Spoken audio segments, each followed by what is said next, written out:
Hechos capítulo 16, versos 23, 24, 25 y 26. 23 al 26, Hechos capítulo 16. Cuando lo tenga, diga amén.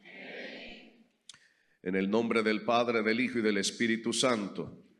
Después de haberles azotado mucho, los echaron en la cárcel, mandando al carcelero que los guardase con seguridad, el cual, recibido este mensaje, los metió en el calabozo de más adentro y les aseguró los pies en el cepo. Pero en medio de la noche, en la medianoche, orando Pablo y Silas, cantaban himnos a Dios y los presos los oían.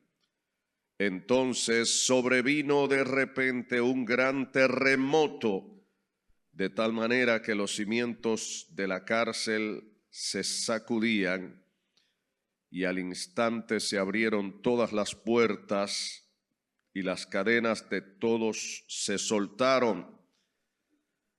Padre, gracias te damos por esta palabra. En el nombre de Jesús, suplicamos la ayuda de tu Espíritu Santo. Suplicamos que ilumines nuestro entendimiento. Danos entendimiento, danos tu gracia, danos tu sabiduría, danos la unción de tu Santo Espíritu. Habla a nuestros corazones y que en este día, al salir de este lugar, salgamos renovados, llenos más y más de ti, con una clara certidumbre de lo que es tu voluntad para nuestras vidas. En el nombre de Jesús, amén y amén. Gloria al Señor. Pueden sentarse. Este capítulo 16 de la carta a los Filipenses contiene muchos pasajes con enseñanzas profundas, tremendas. Abarcarlo completamente en un solo sermón es muy difícil, pero quiero concentrarme en lo concerniente a los versículos 11 al 40, donde se está relatando el encarcelamiento de Pablo y sus compañeros en la ciudad de Filipos. Si vamos a lo que es la historia de la iglesia, aquí aparece entonces la historia de la fundación, de la plantación de la iglesia, que aparece posteriormente la carta a los Filipenses. Esa carta es a una iglesia que estaba ubicada en una ciudad llamada Filipos, y aquí el capítulo 16 de Hechos nos narra cómo nace esa iglesia. Para los misiólogos o misioneros, para los plantadores de iglesia, para los líderes de células, para los pastores y para todos, esta es una gran enseñanza, pero aquí hay enseñanza en lo personal de cómo enfrentar adversidades, de cómo prepararse, cualquiera que sea la adversidad, pero aquí hay enseñanza de cómo se planta una iglesia, cómo se planta una célula, cómo se establece, cómo prepararse para cosas que pueden venir posteriormente luego de grandes éxitos. Los misionólogos llaman a esto el modelo Filipos. Modelo Filipos porque es el modelo de cómo se planta la iglesia en la ciudad de los Filipenses, la iglesia de Filipos o a los Filipenses. Y vamos a ver desde el versículo 11 que Dios le había hablado a Pablo que pasara a Macedonia. Filipos, según el versículo 12, es la primera ciudad de la provincia de Macedonia y una colonia en lo que es Europa. Esta ciudad era una ciudad privilegiada porque no solamente era una ciudad cualquiera, sino una ciudad donde la gente que vivía allí no solamente era parte del imperio, sino que eran considerados ciudadanos romanos. No todas las ciudades, todo el que vivía allí era considerado ciudadano romano. Y Dios había hablado a Pablo a través de visiones, haciéndole saber que pasara a ayudar a esta gente. Previamente le prohibió a Pablo irse a otro lugar. Pablo tenía la idea de irse a Asia a predicar el evangelio y el Espíritu Santo le prohibió, le impidió ir a ese lugar y lo encarriló, lo dirigió hacia este lugar llamado Macedonia y en la provincia de Macedonia a una ciudad específica llamada Filipos. Allí Pablo encuentra que no hay una sinagoga judía, aparentemente no la hay, porque la estrategia de Pablo era ir a cualquier ciudad donde fuera, encontrar la sinagoga que tenían los judíos para reunirse y estudiar la palabra de Dios y allí hablarles del evangelio. Pero aparentemente no encontró y parece que le dieron la información de que a la orilla del río de la ciudad se reunía un grupo de mujeres especialmente a estudiar la palabra del Señor. Y Pablo aprovecha y va allí, le habla a estas mujeres y aquí es donde viene primeramente la estrategia de cómo se establece una iglesia o cómo se establece una célula o un grupo pequeño. Lo primero que Pablo trata es de ganar uno a la vez, ganar uno y a ese uno ganar su familia para Jesucristo. Y encuentra una señora llamada Lidia a la que el Espíritu Santo le abre el corazón, le toca y le da entendimiento para que preste atención a la palabra del Señor. Ella se entrega al Señor y además abre la puerta de su casa para que su casa sea utilizada como el primer punto de apoyo para establecer la iglesia en Filipos. De manera que cuando hablamos del modelo Filipos es la estrategia de ir a una casa, ganar a una persona, a una familia y desde esa casa comenzar entonces a invitar a otras personas para que conozcan al Señor y a partir de allí se gana otra casa. La otra casa la vamos a ver más adelante, pero parece fácil. Pablo llega y todo parece una bendición. Lidia abre la puerta de su corazón, era una comerciante de púrpura, en otras palabras, ella compraba tela, una tela muy cara que utilizaban los reyes, que utilizaba gente rica y la comercializaba, de manera que ella era una persona también de mucho capital, porque para poder utilizar este tipo de comercio en aquel entonces había que tener mucho capital financiero. Y esta señora no solamente abre la puerta de su hogar, sino que también ella facilita a Pablo recursos para predicar el evangelio. El punto es que a partir de allí, en uno de los días en que Pablo está haciendo misiones en la ciudad de Filipo, escúcheme bien, aparece una joven endemoniada que comienza a decir a Pablo y a su equipo: estos son siervos del Dios Altísimo que les anuncian el camino de salvación.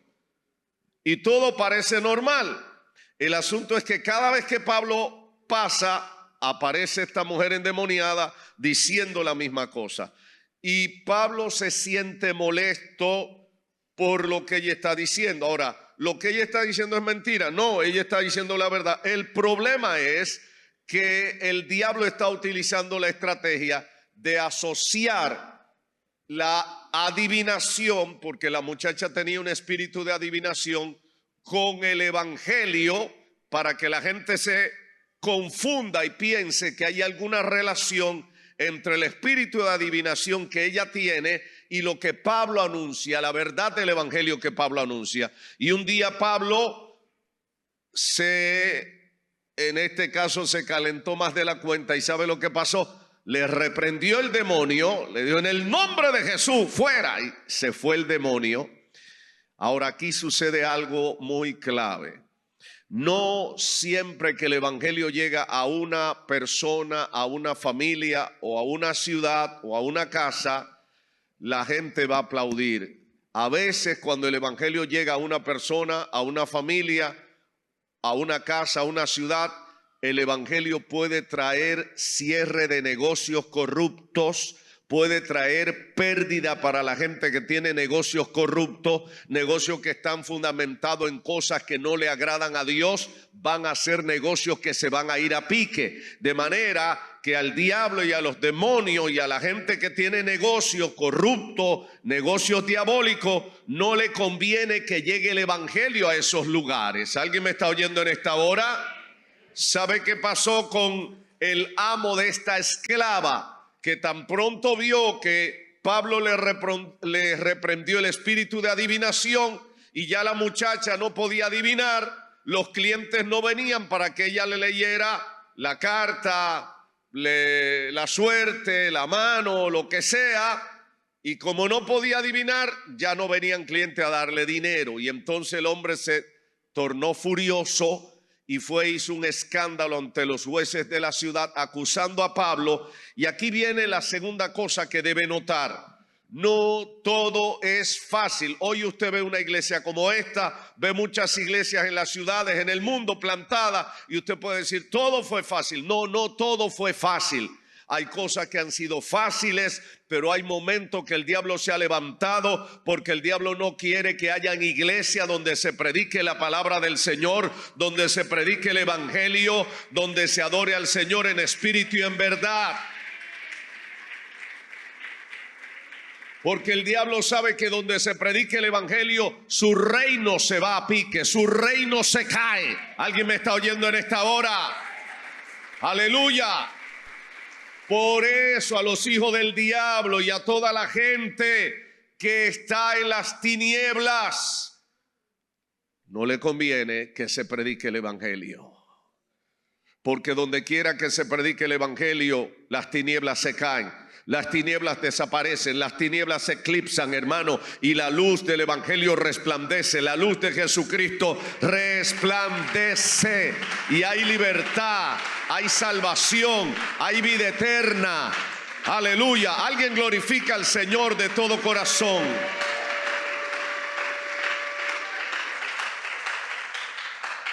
Un caso parecido es cuando Jesús llega a la ciudad de Gadara. Dice que había allí un endemoniado que hacía años que no lo podían controlar. Tiene una fuerza descomunal, sobrenatural, lo que hoy muchos psiquiatras le darían un diagnóstico psiquiátrico. Pero la Biblia dice que este hombre estaba endemoniado por legiones de demonios. Tan pronto Jesús reprende a aquellas legiones de demonios y esas legiones de demonios van a los cerdos, ¿sabe lo que pasó? Los cerdos se precipitaron por un abismo y se ahogaron. Y vino la gente de aquella población ante Jesús. ¿Y sabe qué? No vinieron para felicitar, ni para adorar a Jesús, ni para darle las gracias a Jesús. ¿Sabe por qué vinieron? Vinieron a decirle a Jesús, queremos que te vayas de nuestra ciudad. Tú nos estás trayendo problemas. Tú nos estás arruinando el negocio. Jesús, no te queremos por acá. Yo sé que los que conocen el verdadero evangelio saben que es maravilloso que el evangelio llegue a las vidas, a las personas, a los hogares, a las ciudades, a las naciones, porque hay libertad, porque hay salvación, porque hay vida eterna, porque conoceréis la verdad y la verdad os hará libre. Pero cuando el evangelio llega, también los negocios diabólicos se van a pique, los negocios diabólicos se van abajo, cierran, quiebran, desaparecen. Alguien glorifica al Señor de verdad. Eso también sucedió en Filipos. Y el dueño de aquella esclava le arma un lío a Pablo, va donde los jueces, lo denuncia, haciéndole una denuncia falsa. Este hombre está trastornando la ciudad, este hombre está trayendo problemas, nos está enseñando costumbres contrarias a las costumbres romanas. Los jueces se indignan, ordenan una camisa de palos para Pablo, o sea, un azote, y los azotes romanos no eran para acariciar a nadie, eran azotes para arrancarle la piel, para golpear, para maltratar horriblemente a las personas. y de pasar Pablo de un momento grato, la iglesia está estableciéndose bien. Ahora Pablo y su equipo están presos y están, hermano, probablemente goteando sangre de sus espaldas. Y es ahí donde llegamos a los versículos 23 al 26. El contexto para entender estos versículos es el que acabamos de hablar. Ahora mire lo que dice. Pablo y su equipo están en esta situación. Después de haberlos azotado mucho, o sea, no fue que lo azotaron una vez ni dos veces. Mucho significa mucho. ¿Alguien me está oyendo? Tremendo diccionario ese. Mucho significa, exactamente, ustedes son gente genios. Aquí se reúne la gente más inteligente de Nueva York. ¿Lo cree? Amén. Después de haberles azotado mucho, oiga esto, los echaron en la cárcel, mandando al carcelero que los guardase con seguridad. Y cuando dice que los guardase es como si guardara una cosa. Guárdame este paquete, guárdame este bolso, guárdame esta cosa. Eso es lo que el diablo quiere hacer con los hijos de Dios que están predicando el evangelio, que son luz en medio de las tinieblas. El diablo dice: guárdame a esta persona, quítala del medio, me es molesta y necesito que lo guardes. Así que no te extrañe si el diablo quiere guardarte, si el diablo quiere quitarte del medio. Lo único que tú tienes que hacer es volver a hacer la voluntad de Dios. Y aunque vengan las pruebas y aunque venga la lucha a tu vida, el Dios del cielo guardará tu alma. El Dios del cielo te guardará. Para aquellos que dicen que las pruebas vienen solo cuando estamos en pecado, hace 2 semanas atrás hablamos de 2 tipos de situaciones. Hay pruebas que vienen como producto de pecado del que no nos hemos arrepentido y hemos perseverado en él. Pero luego hablamos la semana siguiente de pruebas que vienen como consecuencia de que Dios lo permite para que nuestra fe crezca, para que le conozcamos más a Él, para que nuestra fe sea sólida y para que veamos su gloria más poderosamente en nuestras vidas. Aleluya. Pero hoy quiero decirte que las pruebas también vienen cuando estamos haciendo la voluntad de Dios. Como producto de que estamos haciendo la voluntad de Dios, el diablo ataca a los siervos de Dios para ver si desistimos, para ver si paramos de hacer la obra de Dios. Esto es lo que le está pasando a Pablo. Dice que lo habían azotado mucho, que los guardaron en la cárcel. Verso 24, el cual, el carcelero, recibido este mandato, los metió en el calabozo de más adentro. O sea, lo metió en el resort más bonito que había en aquella ciudad. ¿Cuál es el resort más bonito que hay en tu país? Los mexicanos estoy seguro que me dirían Cancún, México. Muy bien. ¿Qué me dirían los demás? Punta Cana, Galápagos en Ecuador. Díganme otro resort bonito. Cartagena, Pampirichi, a Machu Picchu en Perú. Muy bien. Pues imagínense que Pablo está en el Machu Picchu, en el Punta Cana, en las Islas Galápagos, ¿verdad? ¿Es ahí donde está? Dice que lo metió en el calabozo de más adentro y les aseguró los pies en el cepo. Y por si acaso, le aprisionó los pies. Pablo está de risita, hermanos míos. Está tomándose una piña colada sin alcohol. Está tomando el sol, pero que no molesta. está de vacaciones en el calabozo de más adentro, ¿verdad? Así es. Porque a veces tenemos la sensación de que leer la Biblia sin contextualizarla, como que todo está bien y como que no está pasando nada. Mira lo que dice entonces el versículo 25.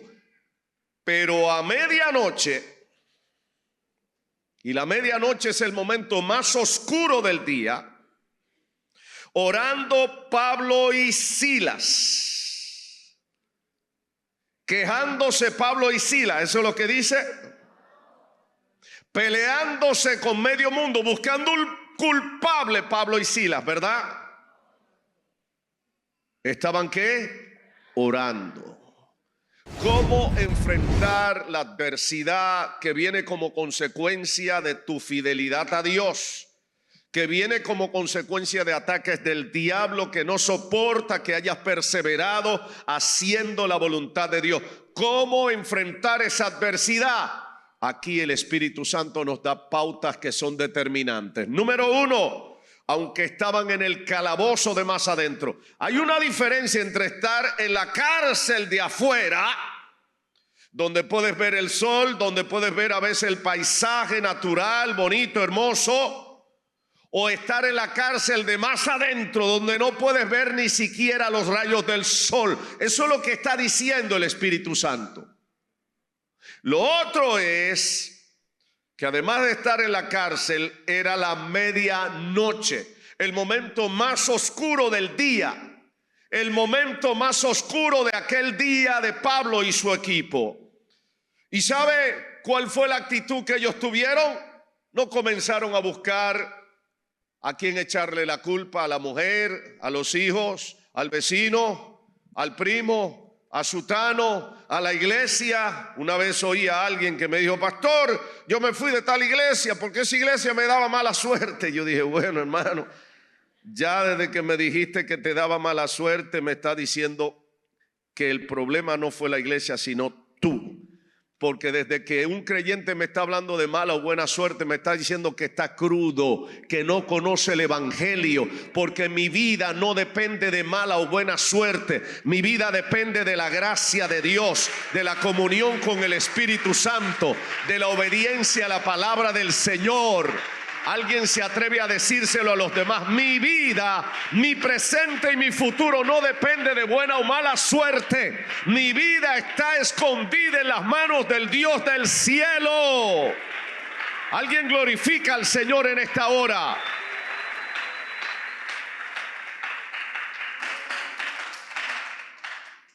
No son las circunstancias las que van a determinar tu presente o tu futuro. No son las circunstancias, si es la medianoche, si estoy metido en el calabozo de más adentro. Tiene que ver mucho con la actitud en que enfrentas la adversidad. ¿Cuál fue la actitud de Pablo y su equipo?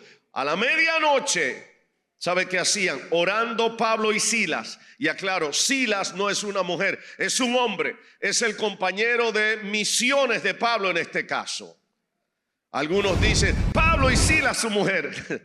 No. Aunque en español Silas suena como un nombre femenino, en el contexto era un nombre griego que no era en este caso femenino. ¿Alguien me está oyendo en esta hora? Por si acaso. A la medianoche, orando Pablo y Silas, ¿qué hacían? ¿Cantaban himnos a Dios o entonaban quejas de venganza? Le echaban peste, maldecían a otras personas. ¿Eso era lo que estaban haciendo? ¿Qué hacían? Primero oraban y luego cantaban himnos a Dios. Y esto hacía que los presos los escucharan. Ya Pablo comienza a ganar la victoria. Óyeme bien, tan pronto, si ellos tuvieran quejándose o peleando entre ellos, la gente no le va a prestar atención para bien. Pero como ellos tomaron la actitud correcta de orar y alabar al Señor, eso contagió la cárcel completa y los demás comenzaron a prestar atención. Momento, esta gente tiene conexión del cielo, esta gente tiene el wifi de Dios, aquí hay algo electrificante, hay algo que se me está pegando a mí también, hay algo que ellos tienen que yo quiero, hay algo en ellos que yo lo quiero. Esta gente, en vez de estar deprimida, esta gente está cantando. ¿Alguien me está oyendo? En medio de tu adversidad, en vez de estar deprimido, puedes estar glorificando al Señor, ahuyentando la depresión de tu vida. Alguien lo glorifica de verdad.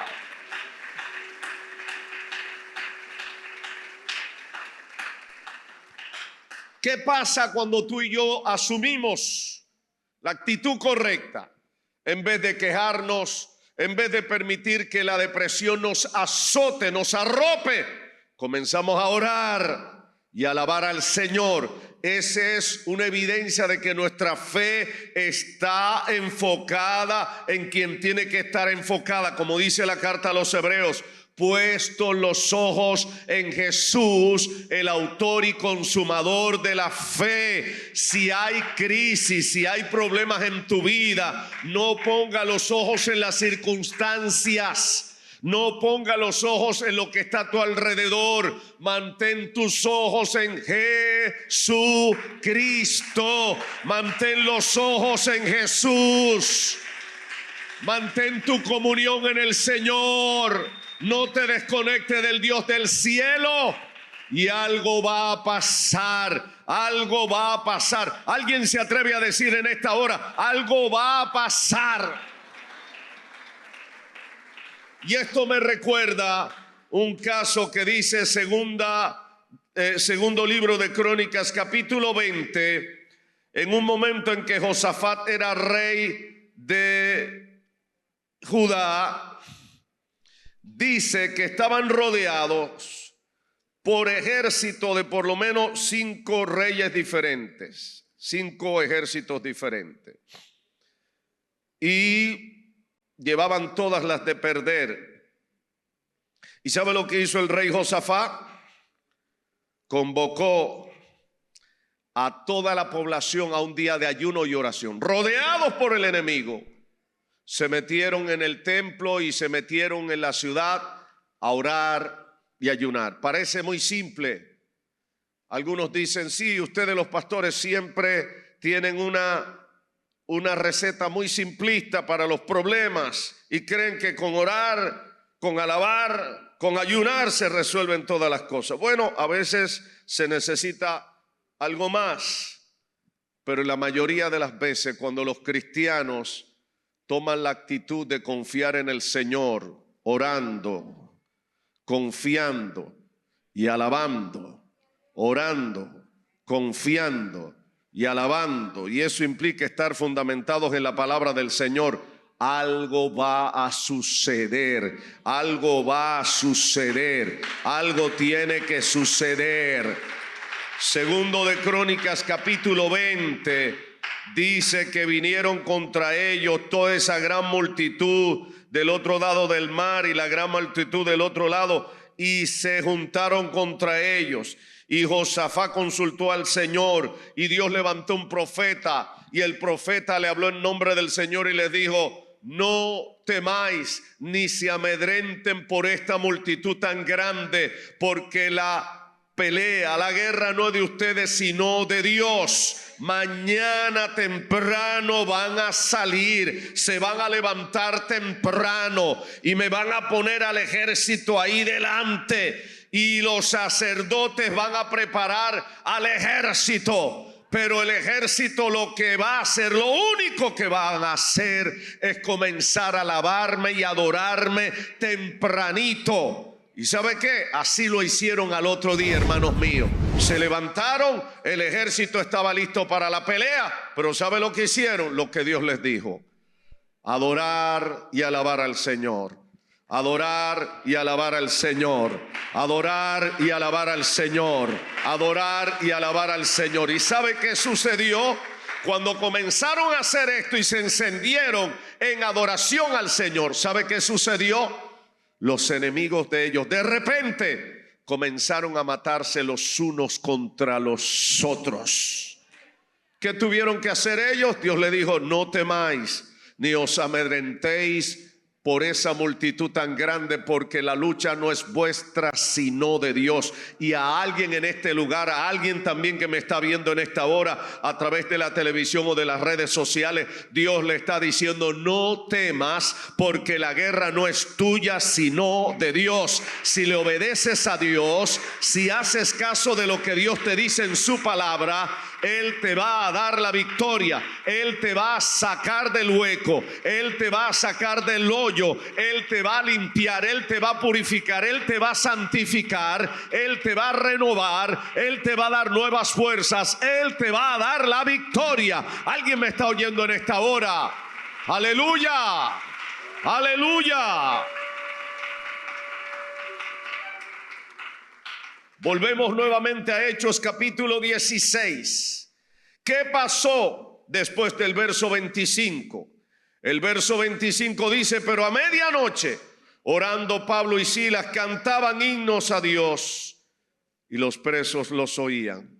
Pero mira lo que dice a partir del verso 26. Entonces sobrevino de repente un gran terremoto, de tal manera que los cimientos de la cárcel se sacudían, y al instante se abrieron todas las puertas y las cadenas de todos se soltaron. Óyeme bien, hay de repente de Dios que vienen como consecuencia de gente que ha perseverado en fidelidad, creyéndole a Dios, orando, alabando, creyendo la palabra del Señor, orando, alabando, confesando, creyendo la palabra del Señor, y de repente se mete Dios. Un repente de Dios, un de repente de Dios marca la diferencia entre la derrota y la victoria, entre la victoria y la derrota. Se metió Dios de repente, se metió Dios de repente, y entonces las cosas comenzaron a cambiar.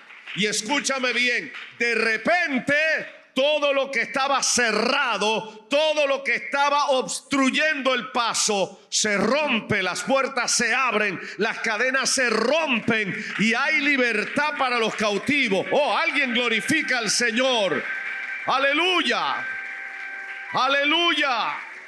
Se abrieron las puertas, se rompieron las cadenas. Y ahora todo cambia. Las cadenas de todos se soltaron. Y ahora el carcelero es el que está apretado, porque dice: ¿cómo? Todos están libres, se van a escapar. Y él sabía que la ley romana le imponía el castigo de muerte a él por un preso que se escapara. Era la vida de él la que estaba en juego. Y ya estaba listo para clavarse la espada. Y Pablo le dice: ¡ey! No te mates. No. Nadie se ha escapado. Escúcheme bien, y aquí esto también debe llevarnos a nosotros a ser prudentes y a discernir claramente. ¿Cómo es posible que Pablo, teniendo las cadenas rotas, las puertas abiertas, y todos los presos con las puertas abiertas y las cadenas rotas, no aprovecharon y dijeran: este es mi momento, me voy? Dios abrió las puertas, Dios rompió las cadenas. Era lógico decir: me voy, punto. Pero a veces Dios abre las puertas y rompe las cadenas, no para que salgas corriendo locamente, sino para que disciernas y sepas entender cuál es el paso de sabiduría a dar en ese momento. Aunque todo indicaba que era para que Pablo y los presos se fueran, Pablo recibió del Espíritu Santo: no es momento de salir corriendo, sino de salvar vidas. salvar vida. Y al primero que quizás debían odiar sería el carcelero, ¿verdad? Era bueno que se matara aparentemente. Pero Dios no quiere que nadie perezca, sino que todos procedan al arrepentimiento. ¿Alguien me está oyendo en esta hora? Aleluya. Escúchame algo más.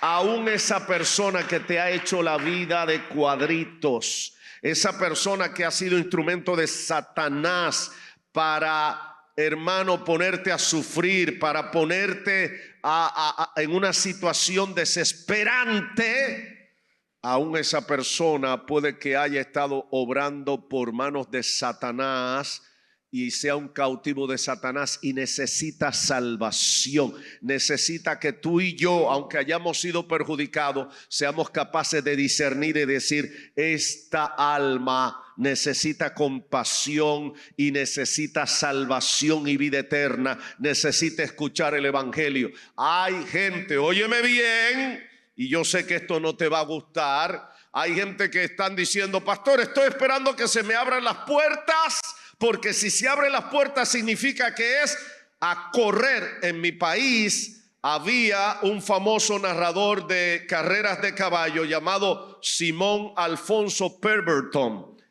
Y este hombre se hizo famoso porque en las carreras de caballo comenzaba a decir: ¡a correr fanático! Y comenzaba a narrar. Pues ¿sabe qué? Yo veo que cada vez que hay hermanos que se le abre una puerta, ellos lo que entienden que le están diciendo: ¡a correr fanáticos!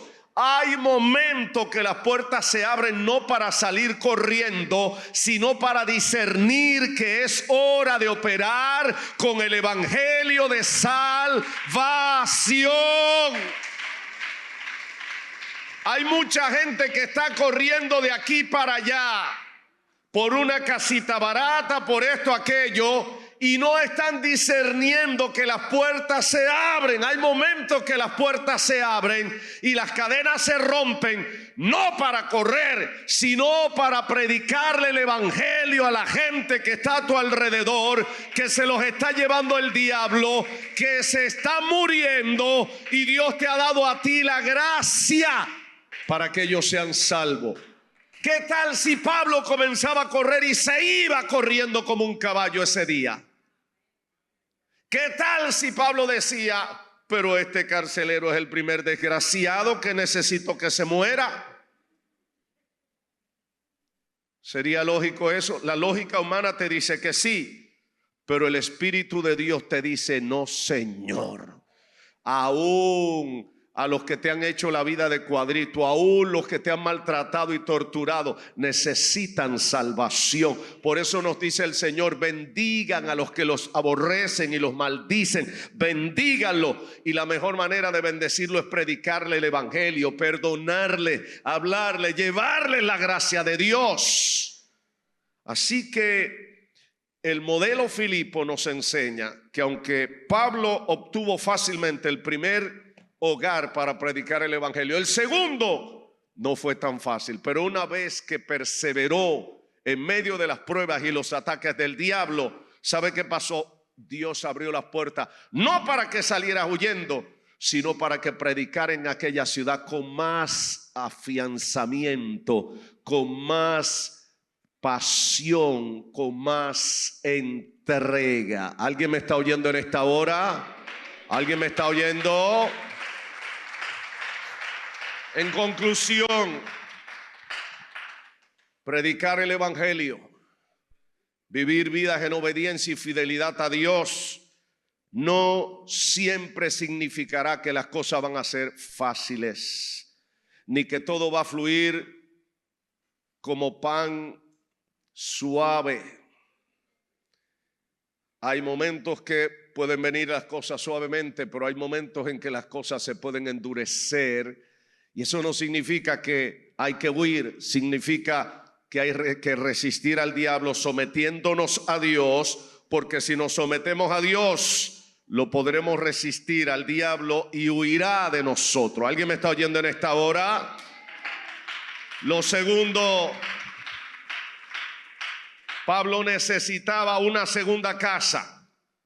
La primera fue fácil, por la segunda tuvo que batallar. Le hablo a líderes de célula, le hablo a plantadores, le hablo a la congregación en general. Es probable que la primera bendición Dios te la haya entregado fácil. Cuando tú eres un nuevo creyente, hermano, Dios te contesta la oración de una manera tan fácil que tú te emocionas. Hermano, y solamente le pedí a Dios y ya estaba ahí. Eso es para que te entusiasme y cosas. Pero prepárate, porque cuando venga la oposición del diablo, tal vez las cosas no sean tan fáciles. Vas a necesitar aprender a perseverar hasta que tu Padre te dé la victoria, hasta que nuestro Padre Celestial nos dé la victoria completa. Tercero, cuando asumimos la actitud correcta ante las pruebas, ante los desafíos, ante los ataques del diablo, y perseveramos en obediencia, orando, alabando a Dios, glorificando a Dios, Dios se va a meter de repente. En algún momento Dios se va a meter y va a cambiar nuestro lamento en baile. Va a cambiar aquello. Algo va a hacer Dios. Pero hay que perseverar haciendo la voluntad de Dios con la actitud correcta, orando, alabando, en vez de que avanza, como dicen por ahí, trae alabanza. En vez de estar echándole la culpa a medio mundo, comienza a hablar con Dios en oración y Él te va a dar las fuerzas para resistir y vencer. Y finalmente vendrá la victoria de parte del Señor. Y así nació la iglesia de Filipos. También Dios puede darte la victoria a ti. Ponte de pie ahí donde está. Padre, en el nombre de Jesús, hemos hablado tu palabra en esta hora. Te pido, Señor, que hables al corazón y que tú te glorifiques. Trae consuelo a las vidas. Reprende todo aquello que no es tuyo, Señor. Fundamenta tu iglesia. Fundamenta a tus hijos, a tu pueblo. Glorifícate en el nombre de Jesús. Sea hecha tu santa y bendita voluntad. En el nombre de Jesús. ¿Hay alguien aquí que en este día quiere entregarle su vida y su corazón a Jesús? Alguien que quiera reconciliarse con el Señor. Si hay alguien así, le invito a pasar aquí al frente. Denos la oportunidad de orar por usted. Si hay alguien así a su lado, ayúdele a pasar. Hoy te llama el Señor. Hoy el Señor quiere salvarte, quiere limpiarte, quiere transformarte. Hoy es día de salvación y de vida eterna. Hoy es día de libertad para ti, para los tuyos. Dios te bendiga. Dios te bendiga. Qué bueno que estás aquí. Qué bueno es el Señor. Dios me lo bendiga. Dios me la bendiga. ¿Alguien más quiere entregarle su corazón a Jesús? ¿Alguien más quiere arrepentirse de sus pecados? Hoy es el día, mañana puede ser tarde. Ahí donde estás, cierra tus ojos. Si es posible, pon tu mano derecha sobre tu corazón. ¿Por qué la mano derecha? La Biblia dice que con el corazón se cree para justicia y con la boca se confiesa para salvación. Eso es lo que vamos a hacer ahora. Aquellos que nos ven a través de la televisión y las redes sociales también, que quieren entregarle su vida a Jesús, les invito a repetir conmigo esta oración. Ahí donde estás, repite conmigo esta oración de todo corazón. Padre Santo, repite conmigo. Padre Santo, en el nombre de Jesús, en este día te entrego mi vida y mi corazón. Me arrepiento de todos mis pecados. Reconozco que te he provocado. Reconozco que he hecho lo malo delante de ti, pero hoy me arrepiento de todos mis pecados y maldades. Y te pido, Señor Jesucristo, que vengas a mi corazón, entra en mi vida y salva mi alma. Sé el Señor de mi vida, gobierna mi vida y todo mi ser. Dirige mis pasos y ayúdame a hacer tu voluntad desde ahora y para siempre. Lávame con tu sangre preciosa, Señor Jesucristo. Gracias, Padre. Gracias en el nombre de Jesús. Amén. Amén.